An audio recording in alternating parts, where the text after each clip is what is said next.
Unit start हमने किए इन process में 10,000, completed and transfer to next department से हम कह लेते हैं कि ये है डिपार्टमेंट 1। ठीक है, ये हम इसका क्वेश्चन कर रहे हैं। तो हमारे पास से स्टार्टेड इन प्रोसेस 10,000 यूनिट्स। तो बेटा अब नॉर्मल लॉस कितना होगा?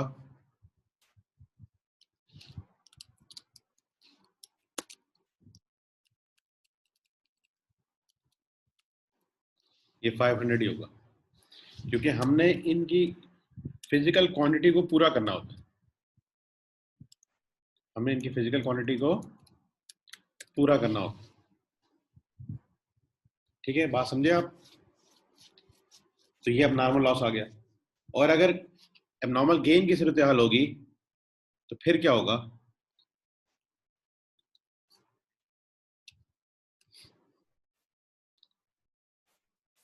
से हम कहते हैं ये 10,000 है, ठीक है, और यहाँ पे मैं कह देता हूँ कि ये से हैं 7,000। तो बेटा ये 7 और 2 कितने हो गए? 9। 9 और 1 कितने हो गए? 10। ठीक है, 10 हो गए। और ये 500 कितना हो गया? 10,500 हो गए। तो इन फैक्ट यहाँ पे फिर या तो आएगा लॉस आता है या गेन आता है। अब यहाँ पे लॉस नहीं हुआ, बल्कि क्या होगा बेटा? 500 यूनिट्स का एबनॉर्मल गेन होगा। अब देखें 7 to 9 और 10, ठीक है, 10,500 और 500 हम इसको लेस कर देंगे ताकि हमारी जो फिजिकल क्वांटिटी है ना वो पूरी क्वांटिफाई हो सके। तो या तो हमारे पास at a time abnormal loss आएगा,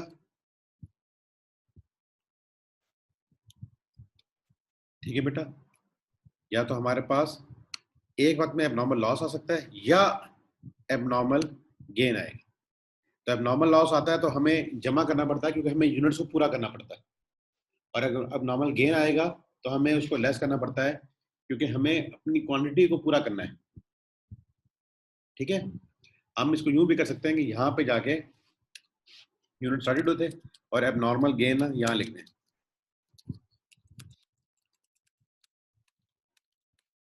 ये 500, ठीक है, फिर यहाँ से ये 500 निकाल देंगे।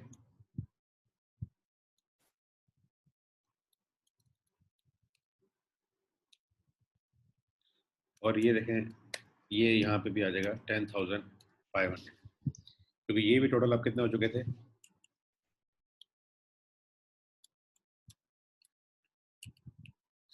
10,500।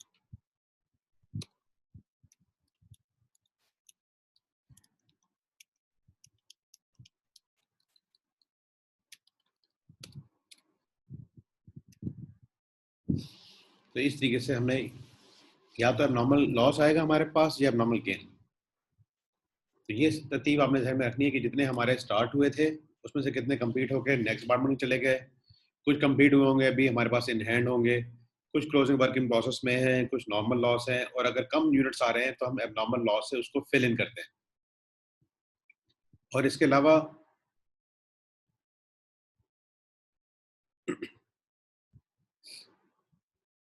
अलावा अगर यूनिट्स हमारे पूरे नहीं हो रहे बल्कि ज्यादा हो रहे हैं तो इनफैक्ट हमारे पास क्या आ चुका है? हमारे पास एबनॉर्मल गेन हो चुका है। ठीक है, ये कल वाला पॉइंट जो था उसको हमने फर्दर एक्सप्लेन किया है। ठीक है बच्चों, तो एक दफा दोबारा रिपीट कर देता हूँ, अभी कुछ बच्चों ने हमें ज्वाइन किया है। हम आज शुरू कर रहे हैं इंशाल्लाह बजटिंग। और इससे पहले कल हमने नॉर्मल गेन का एक क्वेश्चन किया था, दैट वाज स्प्रिंग 2017। तो बेटा क्वांटिटी स्केड्यूल जब भी हमें बनाना होता है, ठीक है, जैसे अगर हम कहें ये क्वांटिटी स्केड्यूल हमने बनाया डिपार्टमेंट 1 का, तो इसमें यूनिट स्टार्ट हुए होंगे इन प्रोसेस, और उनके साथ क्या ट्रीटमेंट होता है कि completed and transfer to next department हो गए, completed but still in hand है, closing work in process, normal loss. अब यहाँ तक अगर हम सम करें 6 to 8 + 1 9, 9,500, तो हमने अपने यूनिट्स पूरे करने होते हैं, तो 500 का आ रहा है एबनॉर्मल लॉस। ठीक है बेटा, और इसी को अगर हम और जरा अंडरस्टैंड करना चाहें with respect to abnormal gain, ठीक है, जिस तरह अभी हमने यहाँ किया था, इस लाइन को मैं यहाँ से निकालता हूँ जरा आपको समझाने के लिए। यूनिट स्टार्टेड इन प्रोसेस है 10,000, कंप्लीटेड हो गए 7,000, स्टिल इन हैंड है 2,000, तो 7 + 2 9,000, क्लोजिंग वर्क इन प्रोसेस में 1,000, तो 10,000 तो यही पूरे हो गए। लेकिन नॉर्मल लॉस ने तो होना ही होना है, तो 500 आ गया नॉर्मल लॉस। तो बेटा ये बन चुके हैं 10,500 यूनिट्स, ठीक है। तो हम क्या कर सकते हैं, एक तरीकेकार कि यहाँ पे आके ना एबनॉर्मल गेन लिख दें 500 यूनिट्स और इसको कर दें यहाँ से माइनस, ठीक है। तो ये हमारे पास 10,000 ही हो जाएंगे। एबनॉर्मल लॉस को ऐड किया था ताकि हमें यूनिट्स पूरे कर लें, ताकि हम यूनिट्स पूरे कर लें, ओके। अब एबनॉर्मल गेन की सूरत क्या होती है कि आपके पास यूनिट ज्यादा आ गए, ठीक है, तो वो क्या है एबनॉर्मल गेन, तो उनको इसमें से ना लेस कर दिया जाता है क्योंकि हमने अपने यूनिट्स पूरे करने हैं। और अदर वे क्या है कि एबनॉर्मल गेन को हम यहां से उठाएं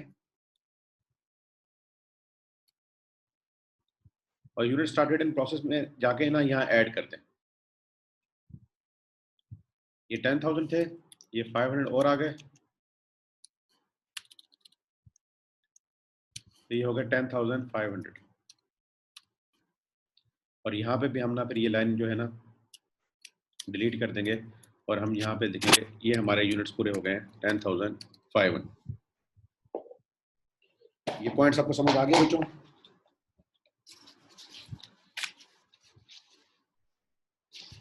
कि एट टाइम या तो हमारे पास होगा एबनॉर्मल लॉस या हमारे पास होगा एबनॉर्मल गेन, ये दोनों बेटा एक टाइम पे नहीं हो सकते, ठीक है। या तो एबनॉर्मल लॉस होगा या एबनॉर्मल गेन होगा। और एबनॉर्मल लॉस की डेफिनेशन क्या थी अगर आप याद करें, कल भी हमने जिक्र किया था इसका कि when actual loss is greater than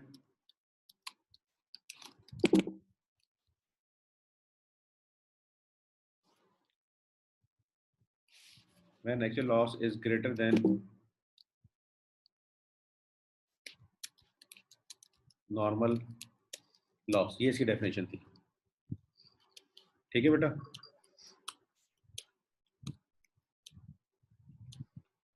और एबनॉर्मल गेन की क्या डेफिनेशन है,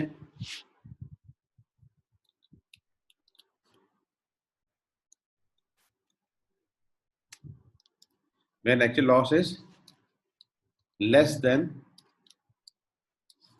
normal loss, ठीक है। जो एक्चुअल लॉस हुआ है वो नॉर्मल लॉस से कम होगा तो वो कहलाता है एबनॉर्मल गेन, ठीक है बच्चों। ये पॉइंट क्लियर हो गया या इसमें कोई कंफ्यूजन है? देखें एट टाइम एक चीज होगी, या एबनॉर्मल लॉस या एबनॉर्मल गेन।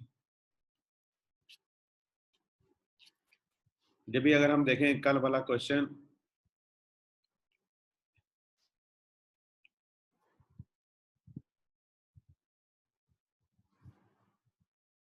इसमें क्वेश्चन नंबर 3 था, ये देखें ट्रांसफर टू फिनिश गुड है 3,200, क्लोजिंग वर्क इन प्रोसेस है 680, नॉर्मल लॉस है 320, इन सब का सम किया बन गया 4,200, ठीक है। अब एक्चुअल जो लॉस हुआ था ना वो हुआ था 120, नॉर्मल लॉस है 320, तो अब नॉर्मल गेन कितने यूनिट्स आएगा 200 यूनिट्स का, ठीक है। तो हमने जो प्रोडक्शन स्टार्ट की होगी ना that was of 4,000 units, that was of 4,000 units. अगर हम यहाँ पे इसको बना लें कि हमने स्टार्ट किए हैं 4,000 और ये लॉस हो गया, एबनॉर्मल गेन आ गया 200, तो ये बन जाएंगे टोटल 4,200 और 3,200 यहाँ आ गए और 680 है क्लोजिंग वर्क इन प्रोसेस,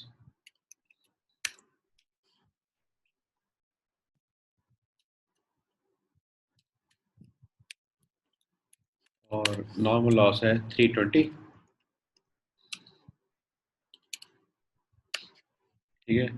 तो बेटा ये भी बन जाएगा 4,200। ये इस तरीके से इसका ये क्वांटिटी स्केड्यूल बनेगा। एक तरीका ये है, या जिस तरह एक इन्होंने दिखाया हुआ, वो क्या दिखाया हुआ है कि इसको हम कॉपी कर लेते हैं और यहाँ पे ला कर डालते हैं। Unit started in process 4000। ठीक है बेटा,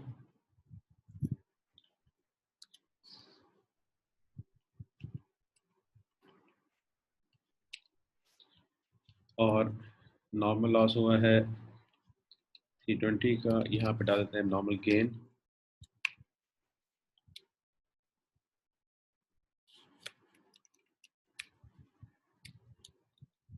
इस जो नॉर्मल गेन है ना, इसको क्या कर देंगे, लेस कर देंगे, ताकि हमारी क्वांटिटी पूरी हो।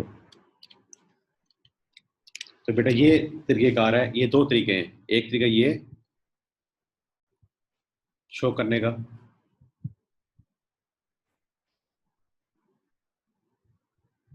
ठीक है, और एक तरीका ये। लेकिन हमें ये बात में रहे कि हमारे पास या तो एबनॉर्मल गेन होगा या एबनॉर्मल लॉस होगा। क्लियर है भाई? इसमें कोई कंफ्यूजन है तो प्लीज बताएं।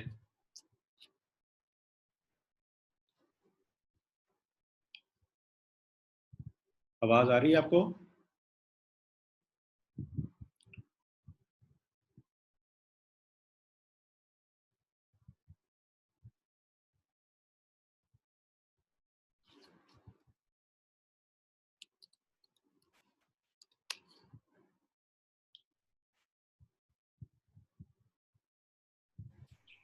Yes sir. तो ये समझ आ रही है बात? Yes sir. अरे आपको लेक्चर मैंने कल रात को लेट भेजा। इनफैक्ट ना 2 दिन पहले मेरे फादर इन लॉ की डेथ हो गई थी, तो जी, तो इसलिए ज़रा उस दिन क्लास भी नहीं ले सका था मैं। और रात को फिर लेट टाइम मिला, क्योंकि कल कुल की था, इसलिए कल लेट टाइम मिला। तो आपको लेक्चर भेजा था, वो आप सुन लेना। तो ये आपको ये एबनॉर्मल गेन का मुझे लग रहा था कि कुछ मिसिंग है, इसलिए ये आपको यहाँ पे एक्सप्लेन कर दिया। अगर किसी को सर कोई थैंक यू। तो बेटा मुझसे पूछ लो, फिर या बेशक बाद में पूछना हो तो बाद में पूछ लेना, लेकिन आप प्लीज़ इसको प्रैक्टिस साथ साथ करें। ठीक सर ये है, बजटिंग स्टार्ट किया? ये भी कर रहे हैं। अभी मैं ये एक पॉइंट, ये एबनॉर्मल गेन का रह गया था, यानी कि थोड़ा सा मैं डिस्कस किया था, लेकिन मैंने कहा जरा और एक्सप्लेन कर दूं, इसलिए यहाँ है। अब हम बजटिंग स्टार्ट कर रहे हैं।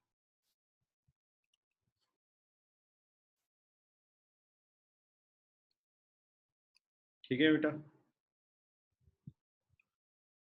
बजटिंग बजटिंग की जो डेफिनेशन है ना, उसके अंदर 3 बातें हैं। Number 1 is budgeting, it is a quantitative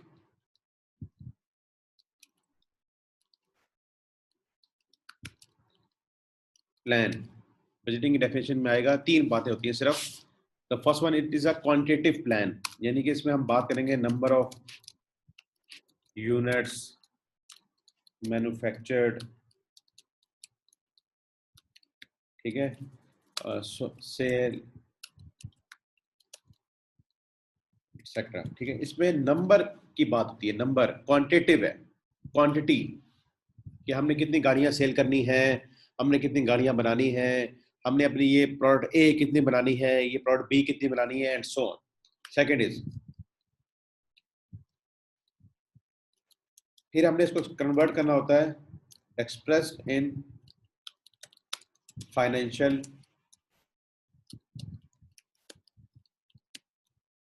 terms, क्योंकि हम अकाउंटिंग पढ़ रहे हैं, और अगर हम अपना बजट क्वांटिटी में बनाते रहे, नंबर ऑफ यूनिट्स में, फलाने में, तो हम उनको फाइनेंशियल स्टेटमेंट्स में या उनको कंट्रोल उनका कैसे करेंगे, उस फिगर्स को यूज कैसे करेंगे। तो हर चीज को हमने कन्वर्ट करना होता है इन फाइनेंशियल टर्म्स।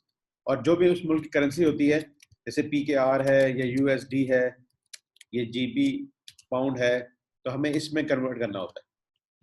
पहले तो वो होंगे क्वांटिटी नंबर में, लेकिन फिर हम उनको, जब हमने उसको प्रेजेंट करना है, तो उसका फाइनेंशियल फिगर बतानी पड़ती है कि हमारा बजटेड प्रॉफिट लॉस क्या होगा, हमारी बजटेड सेल्स क्या होंगी, and so on, budgeted production cost क्या होगी। And third, it is for a specified period of time, usually year होता है।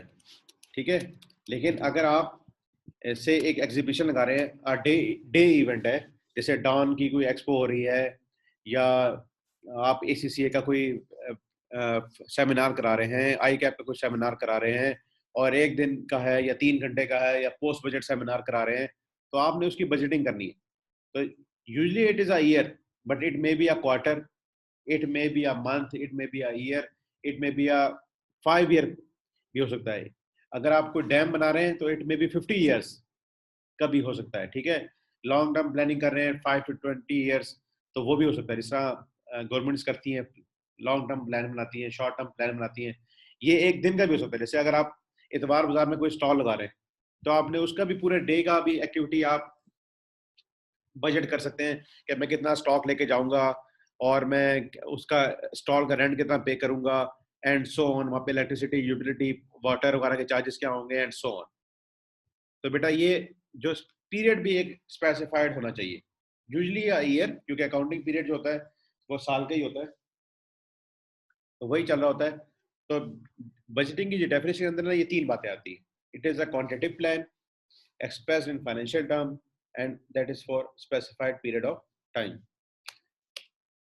अच्छा बच्चों, बजटिंग जब हम पढ़ेंगे ना, तो इस बजटिंग में जो हमारा फाइनल चीज होती है ना, that is called master budget. और master budget it encompasses budgeted profit and loss,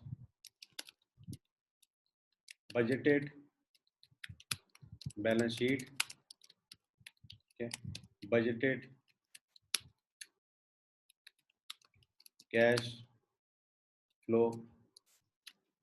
तो बेटा हमारा जो मास्टर बजट होगा ना, उसका जो देखिए मास्टर बजट क्या कहलाता है, जिसके अंदर सारे बजट्स आ जाते हैं, पूरी जो हमने एक्टिविटी करनी है 1 साल की, उनके सारे हम शेड्यूल्स बनाएंगे। और उसका एंड क्या होगा, वो एंड होगा इन 3 बातों के ऊपर, ठीक है बेटा। वो 3 बातें क्या है, हम बनाएंगे budget profit loss, budgeted balance sheet and budgeted cash flow. अच्छा अब ये हमने यहाँ पर बात की है प्लान है। प्लान प्लान विषय बेटा हमेशा होता है किसके मतलब, फ्यूचर के मतलब। This is our planning about future, और हम उसमें ये देखना चाहते हैं कि हम कितने नंबर ऑफ यूनिट्स बना सकेंगे, किस कॉस्ट पे बना सकेंगे एंड सो ऑन। तो ये बजट प्रॉफिट लॉस क्या बताएगा कि जब से हमारा अकाउंटिंग पीरियड है 1 जनवरी 2020 से टू 31/12/2020, तो जब 31/2020 आएगा और उस वक्त जो प्रॉफिट एंड लॉस स्टेटमेंट बनेगी, ठीक है, वो तो ये यहाँ जो बनेगी ना, वो तो बनेगी ना एक्चुअल पे। जब ईयर एंड आएगा तो जो प्रॉफिट लॉस बनेगा वो तो बनेगा एक्चुअल। और प्लानिंग क्या होती है, इसको मैं यहाँ पे थोड़ा सा और एक्सप्लेन करता हूँ। जब हम बजट बनाएंगे ना, तो budget usually prepared in advance. कब बनेगा बजट, जैसे ये इस पीरियड का बजट है, अगर हम इसका पीरियड लिख लें, that is from 1 January 2020 to 31 December 2020 का। तो ये जो पीरियड है, इसका बजट कब बनना चाहिए, बिफोर 1 जनवरी 2020। ये हमारे पास बजट होना चाहिए कि हम आइंदा आने वाला जो पीरियड है उसमें क्या करने जा रहे हैं, ठीक है। और इस बजट जब मुकम्मल बनता है ना, तो उसमें क्या शामिल होता है, बजटेड प्रॉफिट लॉस भी शामिल होता है। बजटेड प्रॉफिट लॉस में ये बताएगा कि मेरा बजटेड प्रॉफिट कितना है, कि मेरा बजटेड प्रॉफिट कितना है। से हम कहते हैं जी हमारा बजटेड प्रॉफिट है फॉर एग्जांपल से ₹100 मिलियन, ओके, ये हमने कहा है। और एक्चुअल जब रिजल्ट आएंगे तो पता लगा जनाब कि ये आ गया है 110 मिलियन, ठीक है। तो ये आपके रिजल्ट्स फेवरेबल है कि अनफेवरेबल,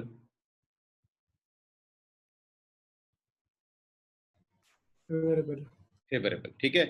अच्छा बेटा, अब जब आपने बजट बनाया ना, तो बजट को जाके प्रेजेंट किया जाता है बोर्ड ऑफ डायरेक्टर्स को, यानी कि हायर मैनेजमेंट को, सबसे जो हाईएस्ट मैनेजमेंट होते हैं ना, उसको बताया जाता है कि जी हमारा जो नेक्स्ट पीरियड का बजट बन रहा है, जैसे अभी गवर्नमेंट ऑफ पाकिस्तान ने भी अपना बजट बनाया है कि हमारा प्रॉफिट हो जाएगा 100 मिलियन। अगर बोर्ड ऑफ डायरेक्टर्स एग्रीड है ये कि 100 मिलियन ठीक है, तो फिर आपका ये बजट फाइनल कर दिया जाता है।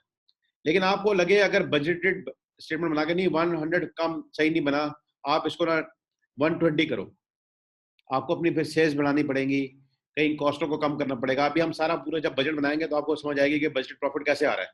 मैं आपको उसकी पंच लाइन बता रहा हूँ कि आपने जब सब कुछ बना लिया और आपकी जो प्रोजेक्शंस हैं वो ये बता रही हैं कि आप 120 मिलियन 100 का प्रॉफिट कमाएंगे, लेकिन आपकी मैनेजमेंट कहती है नहीं, ये टारगेट तो इतना अच्छा नहीं है, आप इसको 120 करें। तो बजटिंग के स्टेज पे आप अपने शेड्यूल्स को चेंज कर सकते हैं। इनफैक्ट बजट क्या होता है, बजट का पर्पस ये है कि आपने जो भी अरेंजमेंट करना है, आपने जो भी अरेंजमेंट करना है वो आप कर लें for the fourth coming period. आप चाहते हैं जी हम अपनी सेल्स बढ़ाएं, तो सेल्स बढ़ाने के लिए आपके पास मुख्तलिफ तरीके हो सकते हैं कि आप एक सेल्स डिपार्टमेंट बनाएं, उसमें एडवर्टीजमेंट करें, उसके लिए आप सेल्स पर्सनल को भर्ती करें जो कि आपके सेल्स ज़्यादा करें, आप इंडस्ट्रियल सेल्स करें, आप लार्ज कस्टमर्स को करें, आप कोई नई प्रोडक्ट्स लॉन्च करें। तो आपने ये आइंदा आने वाले पीरियड के लिए मुख्तलिफ ऑप्शंस एक्सप्लोर करने हैं और फिर देखना है कि हम कैसे अपने टारगेट प्रॉफिट को पहुंच सकेंगे। ठीक है बेटा, तो सिंस इट इज प्लानिंग हो रही है, फ्यूचर के मतलब बात हो रही है, तो आपने आपके जो बजटेड प्रॉफिट है ना इसको मनूवर कर सकते हैं। आपको लगे नहीं भाई अब कोरोना आ गया है, हम 100 क्या हम तो 80 कर सकेंगे, तो 80 पे आप ले आएंगे। ठीक है, आपकी सेल्स डिक्लाइन हो जाएंगी एंड सो ऑन। और जब आपके पास एक्चुअल रिजल्ट आएगा तो हम एक्चुअल और बजट का कंपैरिजन करते हैं और इस पे निकालते हैं वेरिएंस एनालिसिस। ये कहलाता है हमारा वेरिएंस एनालिसिस। और अगर हमारा टारगेट प्रॉफिट से ज्यादा आ गए एक्चुअल रिजल्ट्स तो वो फेवरेबल होंगे, अदरवाइज अनफेवरेबल होंगे। लाइक वाइज जिस तरह हमने थोड़ी सी डिस्कशन इसके ऊपर की, बजटेड बैलेंस शीट भी हम बनाएंगे और बैलेंस शीट हम कहेंगे जी कि बजटेड बैलेंस शीट हमारी क्या होगी एट 31 दिसंबर 2020। और बैलेंस शीट में आपके पास आपको पता है क्या होते हैं, एसेट्स होते हैं, हमारे पास इक्विटी है और हमारी लायबिलिटी। हम इसमें ये देखते हैं बेटा कि जब हमारी रिजल्ट्स चलते रहे, हमारी इतनी सेल्स हो गई, हमारा इतना प्रॉफिट हो गया और हमारे इतने कैश के बैलेंस हैं, हमारे पास इतनी मशीनरी है, फलाना है, तो हमारी बैलेंस शीट की फुटिंग क्या होगी एट 31 दिसंबर 2020। हमारे पास एसेट्स क्या होंगे, हमारे पास इक्विटी क्या होगी, हमारी लायबिलिटीज क्या है, करंट लायबिलिटीज क्या लेवल क्या होगा, लॉन्ग टर्म लायबिलिटीज का लेवल क्या होगा, कहीं हम डिफॉल्ट तो नहीं कर रहे, कोई हमें शेयर्स इशू तो नहीं करने पड़ रहे। तो हमें आज 1 जनवरी को खड़े होके हम ये एक पिक्चर देख रहे होते हैं कि 31 दिसंबर 2020 को हमारी बैलेंस शीट कैसे नजर आ रही होगी।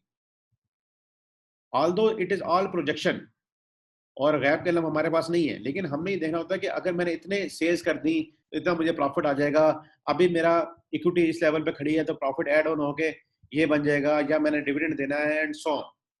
तो आप चाहते हैं कि मेरा फ्यूचर अच्छा हो, तो ये आप एक तरह की प्लानिंग कर रहे होते हैं अबाउट फ्यूचर कि मेरे रिजल्ट्स नजर क्या आएंगे। और अगर इसके अंदर आपको लगे, जैसे अभी हम आगे फर्दर डिस्कशन इस पॉइंट पे कर रहे हैं कि जी हमें रेमेडियल मेजर्स लेने की जरूरत आज ही से है, रादर देन कि हम 11th आवर पे या जब हम किसी मुश्किल में फंस चुके हों, हमें ऑर्डर्स नहीं मिल रहे, हमारे पास कैश अरेंज नहीं हो रहा, हमारी लाइबिलिटीज बहुत एक्रू हो गई हैं, हमारी प्रोडक्शन रुक चुकी है, तो हम उस वक्त एक्शन लें।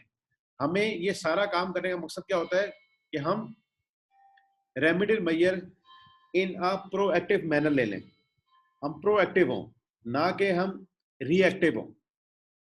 अच्छा बच्चों, इसी कॉन्टेक्स्ट में अब आएगी बात budgeted cash flow. Budgeted cash flow भी हम ये देखेंगे कि इस पीरियड के दौरान, ये जो हमारा पीरियड है, इस पीरियड के दौरान हमारे क्या कैश इनफ्लोज हैं और क्या कैश आउटफ्लोज है, ये हमने इसमें चेक करना, ताकि देखें बिजनेस जो है ना वो कैश के बगैर तो एक दिन भी नहीं चल सकता। प्रॉफिट के बगैर बिजनेस सरवाइव कर सकता है, बट कैश के बगैर बेटा बिजनेस एक दिन भी नहीं चल सकता। सपोज करते हैं कि आज आपके बिजली के बिल की लास्ट डेट है और अगर आपने बिजली का बिल आज जमा ना कराया, ठीक है, ये एक आम घर का बिल नहीं है कि उसको अगला महीने एरिया लग के आ जाएगा, ये एक बिजनेस की बात हो रही है।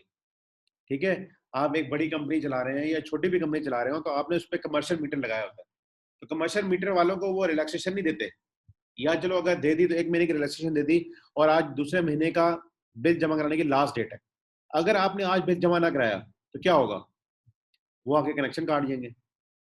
वो जब कनेक्शन काटेंगे तो आपकी प्रोडक्शन हो सकेगी, आपकी प्रोडक्शन रुक जाएगी। प्रोडक्शन रुक गई है, लेबर आके बैठी हुई है, अब उसके पास काम कोई नहीं कर सकती, वो लाइट ही नहीं आ रही तो कैसे काम करेगी, लेबर की तनख्वाह देनी पड़ जाएगी आपको। तो आपके तो भाई जिससे रेवेन्यू आना था, प्रोडक्शन होके ही सेल होती है, रेवेन्यूज आते हैं, वही रुक गया, तो आपका बिजनेस क्या करेगा, डिफॉल्ट करेगा, वो शट डाउन हो जाएगा। तो हमने इस पीरियड के दौरान देखना है कि बेटा हमें कब कब कैश की जरूरत है और कब कब हमारे पास एक्स्ट्रा कैश आ गया।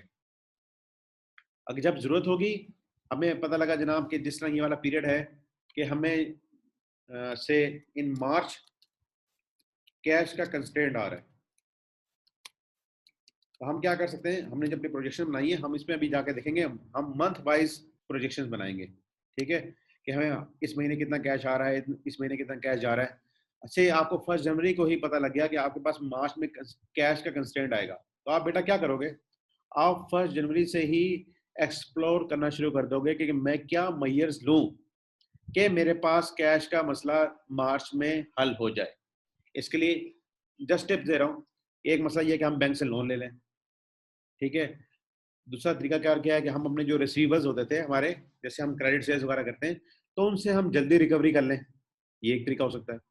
तीसरा तरीका क्या हो सकता है कि हम इश्यूएंस ऑफ शेयर्स कर दें, आज ही हम बात शुरू करें और कर लें।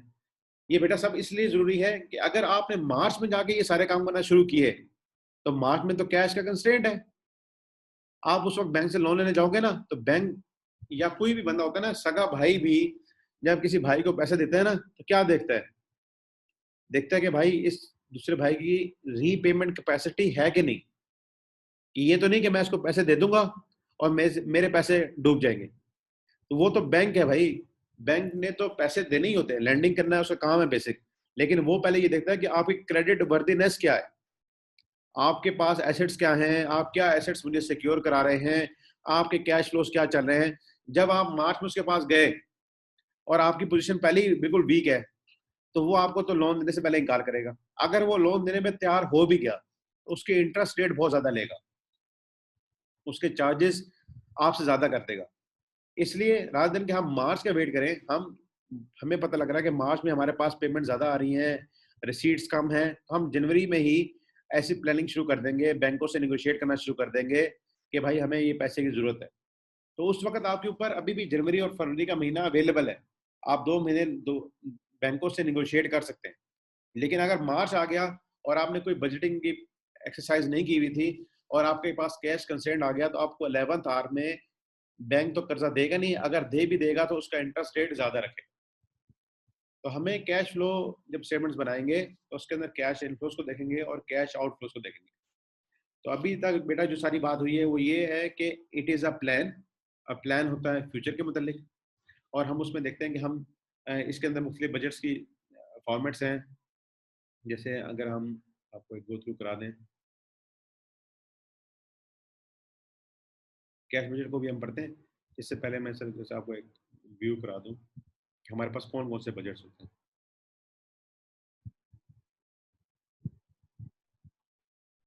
जी बेटा, ये है टाइप्स ऑफ बजट्स। आज मैं इंशाल्लाह आपको कैश बजट समझा दूंगा और बाकी सारे टाइप्स ऑफ बजट बता दूंगा। देखो हमारा एक बेटा सेल बजट होता है, सबसे पहला जो बजट आता है दैट इज सेल्स बजट, फिर प्रोडक्शन बजट, फिर डायरेक्ट मटेरियल का बजट, डायरेक्ट लेबर का बजट, मैन्युफैक्चरिंग ओवरहेड का बजट, फिनिश गुड्स इन्वेंट्री का budget, cost of goods manufactured budget, cost of goods sold budget, selling and administrative expenses budget, capital expenditure budget, जैसे हमने machinery वगैरह खरीदनी है, and then cash budget. ठीक है बेटा, तो आप बस ये समझ लो जिस तरह आपका अकाउंटिंग साइकिल है ना, स्टार्ट्स फ्रॉम जनरल एंट्री से होता है और एंड बैलेंस शीट पे होता है।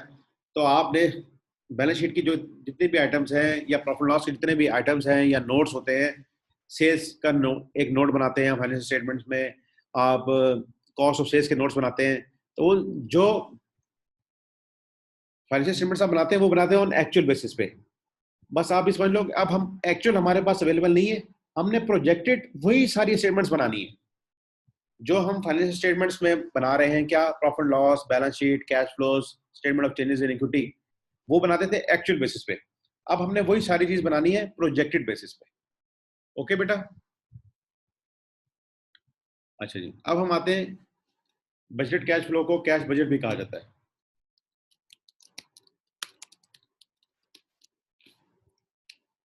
ठीक है बेटा, कैश बजट जब भी बनेगा तो हमेशा सबसे पहले आपने लिखना है नेम ऑफ बिजनेस।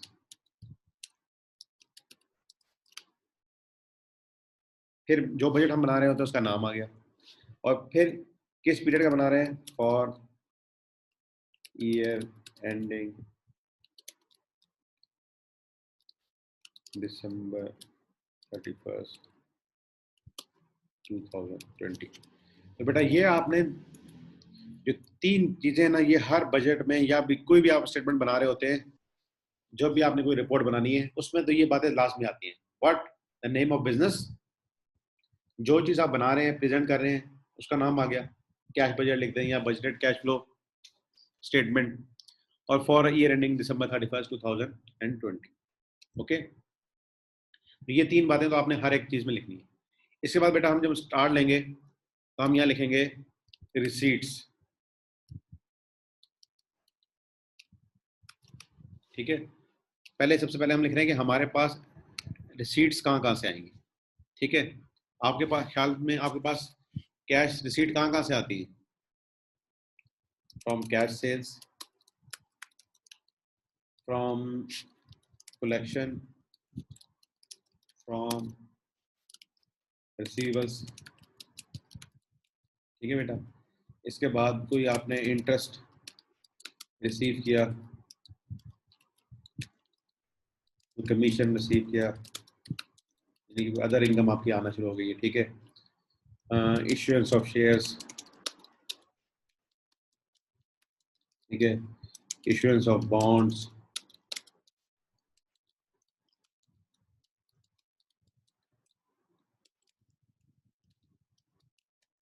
तो हमारे पास जहां जहां से रिसीट्स आती है ना बेटा, हम सबसे पहले एक चीज क्या लिखेंगे, अपनी रिसीट्स। ये सबसे पहली आइटम है हमारी। ठीक है, इसको हम कहते हैं नंबर 1 आइटम। ओके, तो सबसे पहले कैश बजट में हम क्या लिखेंगे, एक्सपेक्टेड रिसीट्स के हमें कहाँ कहाँ से पैसा आ सकता है। ठीक है, और इसमें हम और ज़्यादा बेहतर ये बात कर लेते हैं कि हम मंथ वाइज या क्वार्टर वाइज बजट बना लेते हैं। Quarter 1, quarter 2, quarter 3। ठीक है बेटा, और इसी तरह क्वार्टर 4।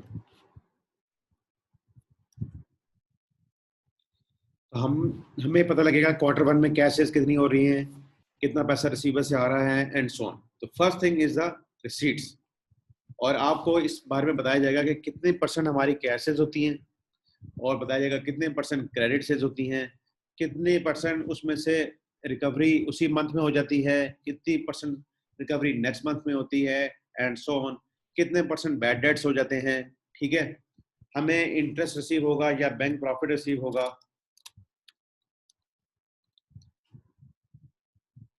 इन्फॉर्मेशन सारी आपको क्वेश्चन में दी जाएगी।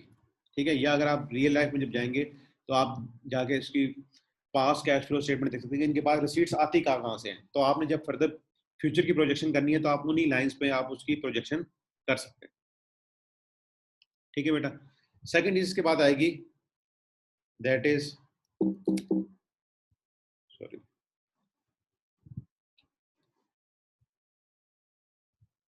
सेकंड थिंग इसके बाद आएगी, दैट इज पेमेंट्स।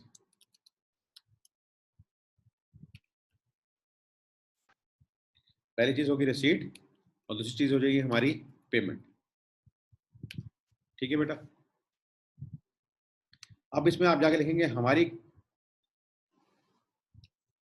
कौन कौन सी पेमेंट ड्यू होगी और किस किस टाइम पे। ठीक है, यहाँ पे हो सकती है cash purchases, payments to credit suppliers, जिन्होंने हमें सप्लाईज दी हैं उनको भी हमने पेमेंट करनी है, ठीक है। सैलरीज, रेंट, टैक्सेस, ठीक है, यूटिलिटीज, ये सारी हमारी पेमेंट्स हैं, ठीक है। जो भी हमारी पेमेंट जहाँ जहाँ हमने करनी होती है वो सारी हम यहाँ लिखेंगे, okay. Bank charges and so, plus इसके अंदर क्या आएगा, परचेज ऑफ फिक्स एसेट्स।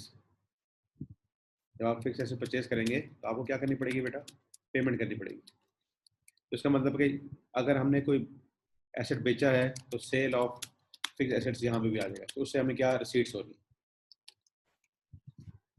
तो ये भी बेटा क्वार्टर वाइज आप बनाओगे कि इस फर्स्ट क्वार्टर में हमें कितनी परचेज करनी है या पेमेंट सप्लायर को करनी है एंड सो, ठीक है। बात समझ रहे हैं आप?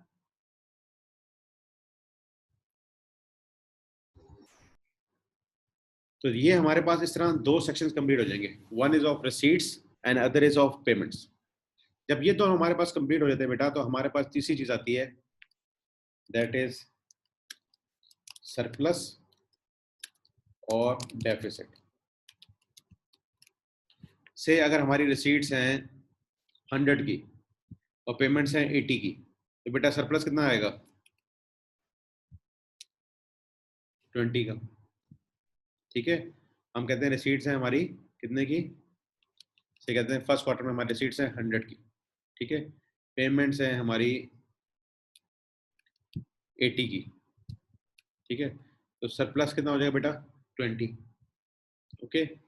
लाइकवाइज हम कहते हैं जी कि क्वार्टर 2 में हमारी रिसीट्स हैं 120 और पेमेंट हमें करनी पड़ रही है 135, ठीक है। तो डेफिसिट कितना आ जाएगा बेटा, 15 का। ये बात समझ आ रही है? तो हमें हर क्वार्टर में देखना होगा कि हमारे पास सरप्लस है या डेफिसिट। तो 3 सेक्शंस इसके बन गए, receipts, payments and surplus oblique deficit. Agreed बच्चों? कोई इसमें इशू? तो सरप्लस और डेफिसिट कैसे आएगा हमारे पास, रिसीट्स में से जब हम पेमेंट्स को लेस करेंगे तो हमारे पास सरप्लस या डेफिसिट आ जाएगा। और जो भी हमारे ये पीरियड्स होंगे, जैसे क्वार्टर 1 है, क्वार्टर 2 है, क्वार्टर 3 है, क्वार्टर 4 है, आप चाहें तो ये मंथ वाइज भी शेड्यूल बना सकते हैं। तो बस ये लिस्ट लंबी होती चली जाएगी। अच्छा बेटा, यहाँ तक हो गई सूरत हाल। अब फोर्थ चीज में हम लिखेंगे ओपनिंग बैलेंस, कि ओपनिंग बैलेंस ऑफ कैश हमारे पास क्या है। से मेरे पास ओपनिंग में थे पैसे 40, ठीक है बेटा, कितने थे, 40। तो अब मेरे पास कितने हो जाएंगे,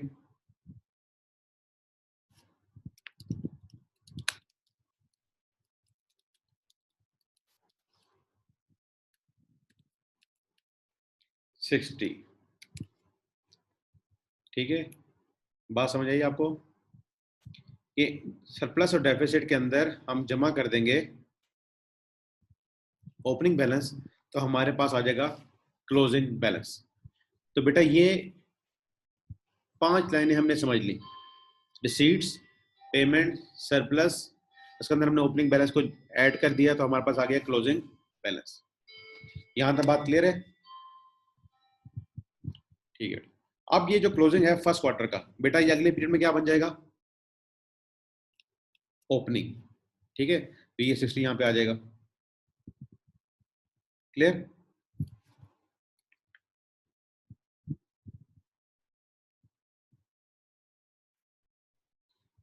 तो हमारे पास यहां क्लोजिंग बैलेंस कितना आ जाएगा बेटा सेकंड क्वार्टर में, जी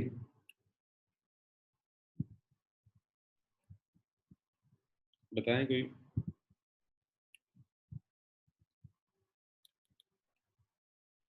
जी बेटा, यहाँ पे क्या फिगर आ जाएगी,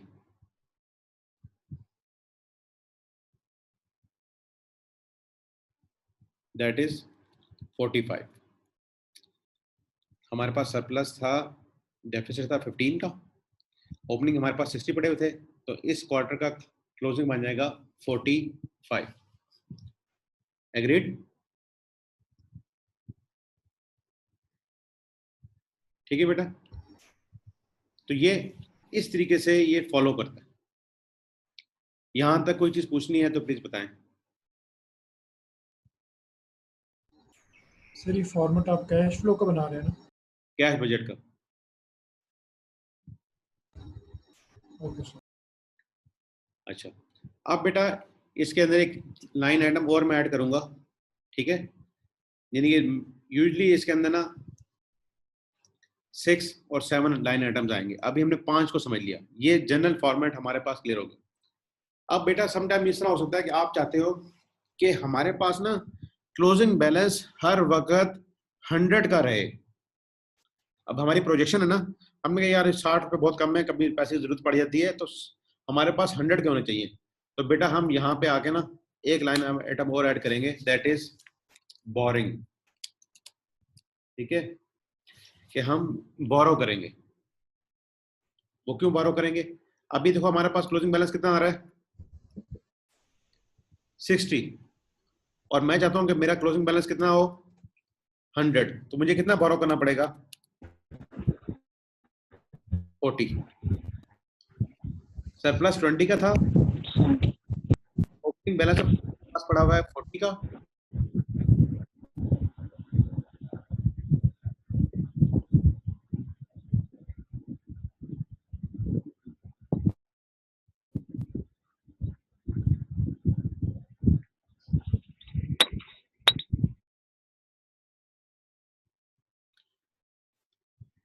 सरप्लस है मेरे पास 20 का, ओपनिंग बैलेंस मेरे पास था 40 का।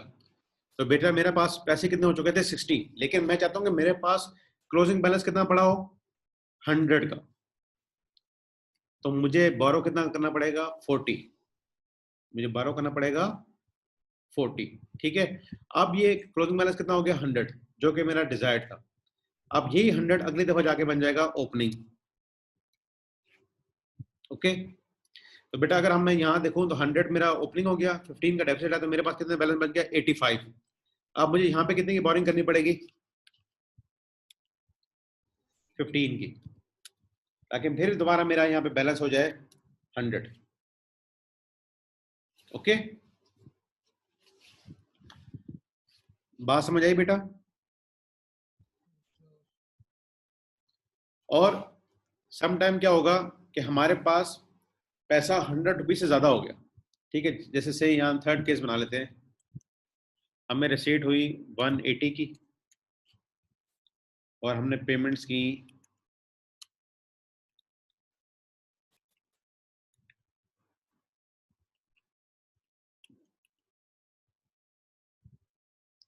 120 की। अब मेरे पास डेफिसिट सरप्लस कितना आ गया बेटा, 60 का। ठीक है, ये 100 यहाँ पे आ गया, क्लोजिंग जो था सेकंड क्वार्टर का वो ओपनिंग बन गया। अब मेरे पास टोटल कितना पैसा हो चुका है, दैट इज 160। सरप्लस आया 60 का, ओपनिंग बैलेंस है 100। तो अब मैंने तो क्लोजिंग कितना रखना होता है बेटा, मैंने तो 100 ही रखना होता है ना। अब मैं क्या करूंगा, मेरे पास यहाँ पे सरप्लस हो चुका है,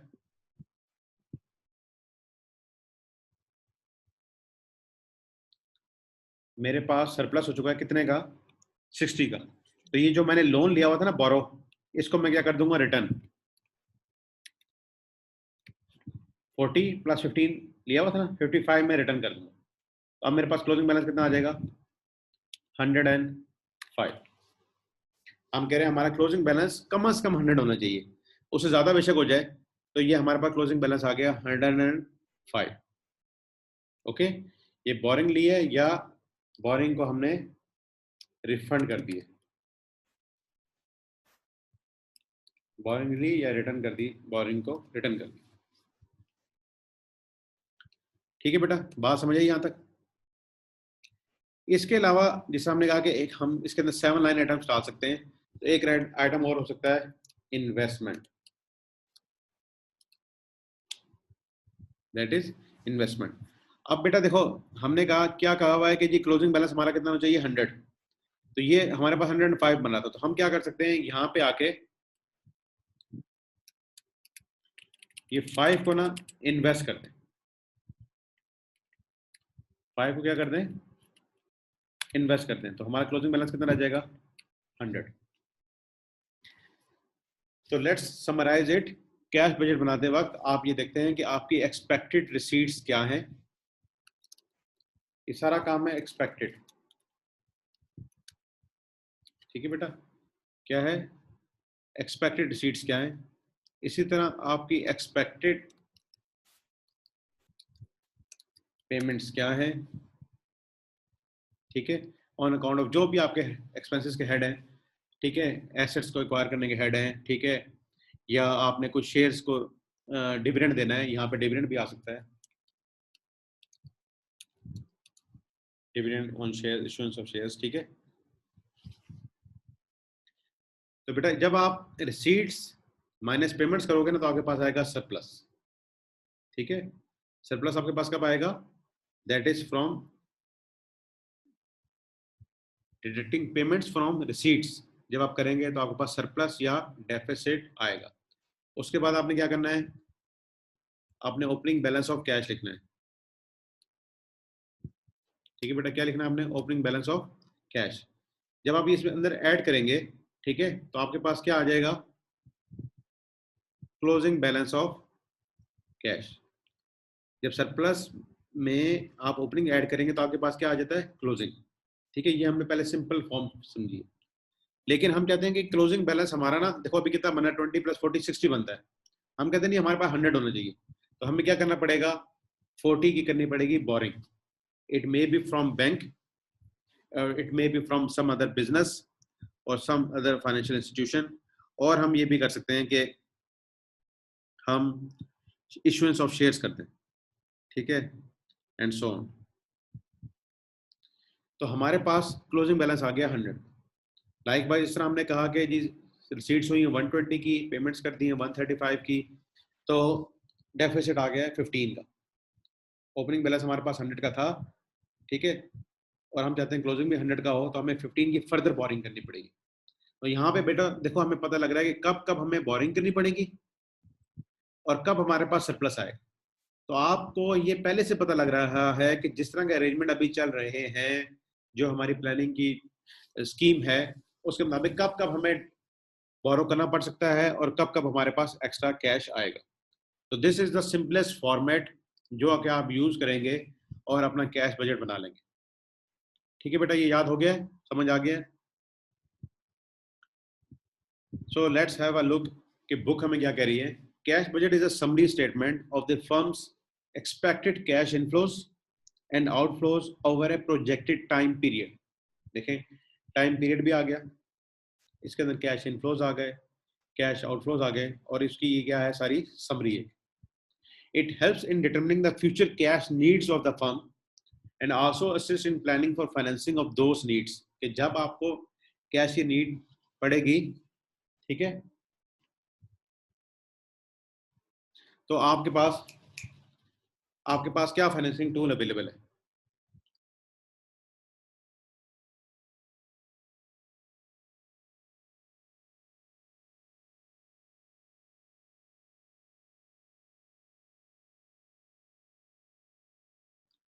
it acts as a tool to exercise control over cash and liquidity of the firm, क्योंकि हम लिक्विडिटी के बगैर तो बिजनेस को सर्वाइव करा ही नहीं सकते, इसलिए cash budget is the four most important, ठीक है बेटा। कैश को कहा जाता है is the life blood of the business, तो आपने ब्लड का अरेंजमेंट रखना है। The overall objective is to enable the firm to meet all its commitments in time and preventing accumulation of unnecessary large balances with it as well। यानी कि ये भी नहीं कि आपके पास ज्यादा बैलेंसेस आते रहें, अगर ज्यादा बैलेंस आ रहे हैं तो आप उनका इन्वेस्ट कर देंगे, ठीक है, और अगर डेफिसिट आ रहा है तो आपने उसका टाइमली अरेंजमेंट करना है। तो this is the purpose of cash budget, ठीक है बेटा। ये बातें सारी हमने लिख दी हैं। फंक्शन ऑफ कैश बजट क्या है, assist with the identification of required cash when commitments are due, कि क्वार्टर 1 में हमने पेमेंट करनी है, क्वार्टर 2 में करनी है, and so on. Reveal periods of excess funds, के हमारे पास एक्सेस फंड्स कब आ रहे हैं, reveal weakness in business debt collection policy, कि हमारी जो रिसीवर्स की कलेक्शन है वो वीक तो नहीं है। एडजस्टमेंट्स फॉर सीजनल फ्लक्चुएशंस, कई सीजन्स होते हैं बच्चों कंपनीज के कि जब वो सिर्फ प्रोडक्शन कर रही होती, यानी कि उनके पास रिसीट्स नहीं आ रही होती, जस्ट एक्सपेंडिचर हो रहा होता है। हमने जैसे शुगर की इंडस्ट्री को देखें तो शुगर के जब क्रॉप आती है उस वक्त शुगर मिल्स ने क्या करना होता है, सारी क्रॉप खरीदनी होती है और फिर उसको अपने प्रोडक्शन प्रोसेस में इनपुट करते हैं। उस वक्त हमारी आउटपुट सेल नहीं हो रही होती, जस्ट उस वक्त हमारा फोकस होता है buying of crop sugar cane और उसकी प्रोडक्शन करना। फिर अगला सीजन आता है जिसमें हम उसको सेल कर रहे होते हैं, फिर उस वक्त हमारी प्रोडक्शन इतनी नहीं हो रही होती और हमारी सेलिंग ज्यादा चल रही होती है। तो हमने देखना कि जिस वक्त हमें प्रोडक्शन करनी है या परचेजिंग करनी है उस वक्त कैश हमें चाहिए, और कैश हमें मिलेगा कब, जब हम उसको सेल करेंगे। तो इस दौरान हमने इसको ब्रिज करना है, फाइनेंसिंग को अरेंजमेंट फाइनेंसिंग करनी है कि कैसे हम इस वक्त अपनी जरूरत को पूरा करें और बाद में जाके हम जब सेल्स करेंगे तो हमारे पास पैसा आ जाएगा। Reveal period when shortage of funds में होकर, ठीक है बेटा। अब हमने यहाँ पे सारे जाके समझा है कि हमारे पास रिसीट्स हैं, उनकी पेमेंट्स हैं। अब देखो बेटा, अगर जैसे हमारे पास Q2 में ना डेफिसिट आ रहा है ना, हो सकता है कि हमने यहाँ पे ना एक आइटम डाला होगा जी हम परचेज करेंगे फिक्स एसेट 50 का, तो हम चाहते हैं कि नहीं इस महीने इस क्वार्टर में डेफिसिट ना आए, हम क्या कर सकते हैं इस परचेज ऑफ फिक्स एसेट को डेफर कर दें इन द थर्ड क्वार्टर, जहां पे हमारे पास क्या आ रहा था, सरप्लस आ रहा था, ठीक है। लेकिन देखना ये पड़ेगा कि क्या वाकई इस वक्त हमें मशीन की जरूरत तो नहीं थी, ये ना हो कि हमारे ऑपरेशन से रुक जाए। तो हम अपने अरेंजमेंट भी इस तरह कर सकते हैं कि अपनी कुछ चीजों को डेफर कर दें on in those periods where we have a surplus fund. Likewise यहाँ पे हम क्या करते हैं, कलेक्शन से हमारी Q1 में कलेक्शन हुई है 80 की और Q2 में जाके कलेक्शन हो रही है से 100 की। तो अब हमें अगर इस महीने में डेफिसिट आ रहा है, ठीक है, या हमें इसमें ज्यादा पैसा चाहिए, तो हम अपने रिसीवर्स वालों को कहें भाई आप ऐसा करो Q2 की जगह ना Q1 में पैसा दे दो, हमें यहाँ पे 100 दे दो और यहाँ पे बेशक 80 दे देना, ठीक है। तो दिस इज द वे, जब पहले आप अपने प्लान करते हैं और फिर उसके बाद आप उसमें अंदर ना देख सकते हैं कि हमारे पास कैसे हमने उसको अरेंजमेंट करना है कि Q1 में कर लें, Q2 में कर लें, रिकवरीज कैसे करें एंड सो ऑन। जैसे ये वाला पॉइंट है debt collection policy, cash budget can locate the weakness in the business credit collection policy by comparing the trends that the debtors follow in making payments with the credit period allowed। अभी हम जाके कुछ questions को देखेंगे, जैसे अगर हम यहाँ देखें, ये नीचे लिस्टेशन एक दी गई है, ये वाला पॉइंट देखें बेटा। अगर देखें, आपको ये तो पता है क्रेडिट सेल क्या होती है। क्रेडिट सेल में क्या होता है कि आप गुड्स अभी दे देते हैं और पेमेंट आपको बाद में मिलती है। अभी उसी का पॉइंट बताया जा रहा है, 75% of the units would be sold on 30 days credit. आप 30 दिन का क्रेडिट देते हैं लोगों को कि भाई 30 दिन के अंदर पेमेंट कर देना। Credit prices would be 10% higher than the cash price. यूं भी हो सकता है कि कैश में दोगे तो इतनी प्राइस है, क्रेडिट में लोगे तो इतनी प्राइस है। जैसे कि क्रेडिट कार्ड की आप अगर समटाइम परचेजिंग करें, ठीक है, तो आपको पता लगेगा कि कैश परचेजेस सस्ती होती है और क्रेडिट परचेजेस जो है ना वो महंगी होती है, ठीक है।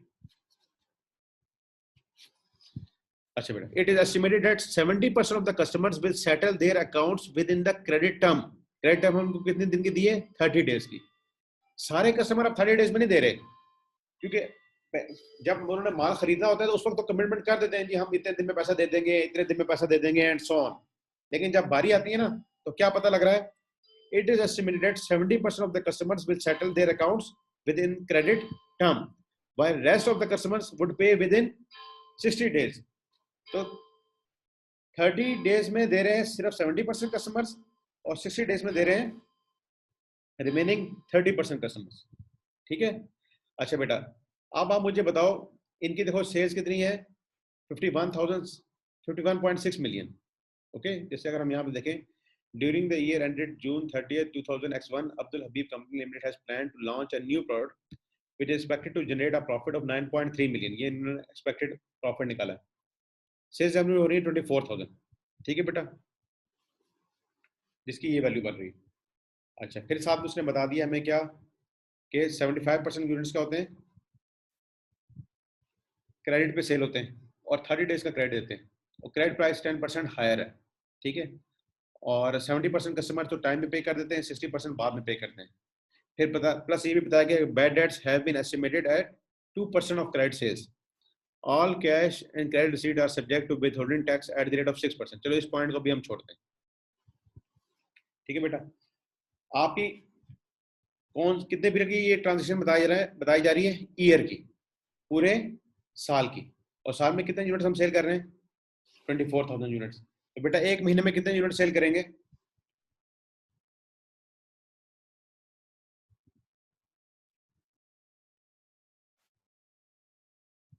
2000 यूनिट्स, ठीक है। से अभी हम बात करते हैं सिर्फ 2000 यूनिट्स की ना।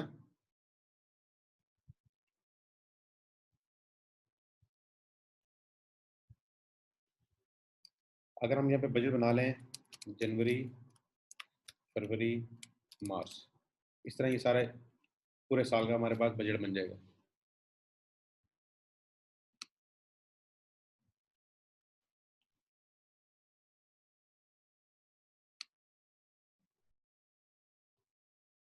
ठीक है बेटा। अब मैं एग्जांपल दे रहा हूँ आपको कि यूनिट्स हमारे कितने सेल होंगे।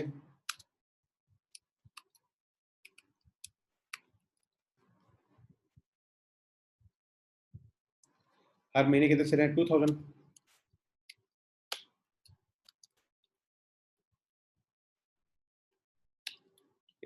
अभी सपोज कर लेते हैं कि एक यूनिट की जो सेल प्राइस है ना, से वो हम समझ लेते हैं कि वो भी 1 रुपया है। यूनिट सेल प्राइस कितनी है, 1 रुपया, ठीक है। तो कितने रुपए की सेल हो जाएगी, सब जगह 2000 की सेल हो जाएगी, ठीक है। फिर हमने ये कहा कि क्रेडिट सेल कितनी परसेंट है बेटा, दैट इज 70%। इसका मतलब है कैश सेल कितनी है,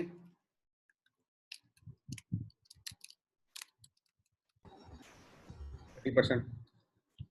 ठीक हो गया, ये बात क्लियर हो गई।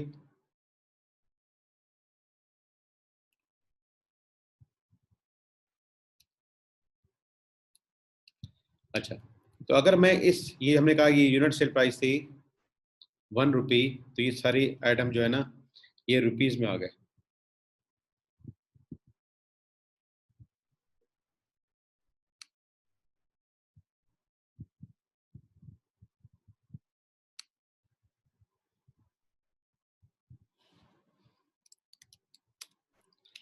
तो इसका अगर हम ले लेंगे 30%,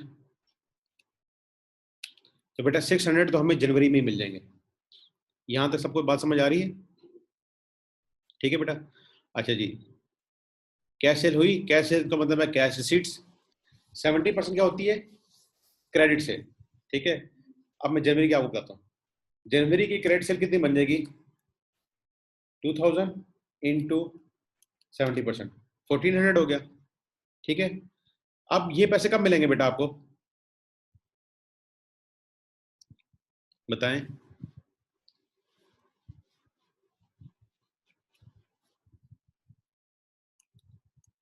तो ही यस सर। 1400 की जो सेल हुई है क्रेडिट पे जनवरी में, इसके पैसे कब मिलेंगे, सर ये क्वेश्चन में लिखा है तो देख लेते हैं। देखें भाई, अच्छा सॉरी, इन्होंने कहा 75%, चलो हम इसको 75 कर लेते हैं, 75 इसको कर देते हैं। अभी हम उसी को लेके चलते हैं और इसको कर देते हैं 25, ठीक है। तो ये 25% होगी 500 रुपीज़ और 75% होगी 1500 रुपीज़। अच्छा जी, कहते हैं 70% जो कस्टमर्स है ना वो सेटल कर देते हैं इन क्रेडिट टर्म, यानी कि 30 डेज का टाइम लेके, और जो बाकी हैं वो पे करेंगे 60 डेज में। तो अब हम 1500 का जो है ना 30 डेज में कलेक्शन हो जाएगी 70%, और 60 डेज में कलेक्शन हो जाएगी 30%, ठीक है। अभी मैं बैड डेट्स को लेके नहीं आ रहा, सिर्फ सिंपल समझाने के लिए। तो बेटा अब जनवरी के 30 डेज कब पूरे होंगे जाके, फरवरी में। तो ये जनवरी की जो सेल हुई थी ना क्रेडिट, इसके पैसे मिलेंगे फरवरी में, और 60 दिन पूरे होंगे इसके जाके मार्च में। तो ये जो 1500 की सेल हुई है, ये जाके कुछ पोर्शन इसका मिलेगा फरवरी में और कुछ पोर्शन मिलेगा जाके इसका मार्च में। तो अगर आप इन तीनों को सम करें, कुछ पैसे जनवरी में मिल गए, कुछ फरवरी में मिल गए, कुछ मार्च में मिल गए, देखो इसका सम कितना आ रहा है बेटा, 2000। तो 2000 की सेल हमारी जनवरी में हुई है, लेकिन उसके पैसे कुछ मिले हैं जनवरी में, कुछ मिले हैं फरवरी में और कुछ पैसे मिले हैं जाके मार्च में। तो इस तरह हमने रिसीट्स को देखना है कि हम जब जनवरी की सेल की तो उसके कितने पैसे जनवरी में आ गए, ठीक है बेटा, कितने पैसे फरवरी में आ रहे हैं और कितने पैसे मार्च में आ रहे हैं। लाइकवाइज इसी तरह जो फरवरी की सेल होगी उसका भी 500 यहाँ पे आ जाएगा फरवरी में, 1050 इसका आएगा मार्च में और 450 इसका जाके आएगा अप्रैल में। ठीक है, ये बात समझ आ रही है बेटा?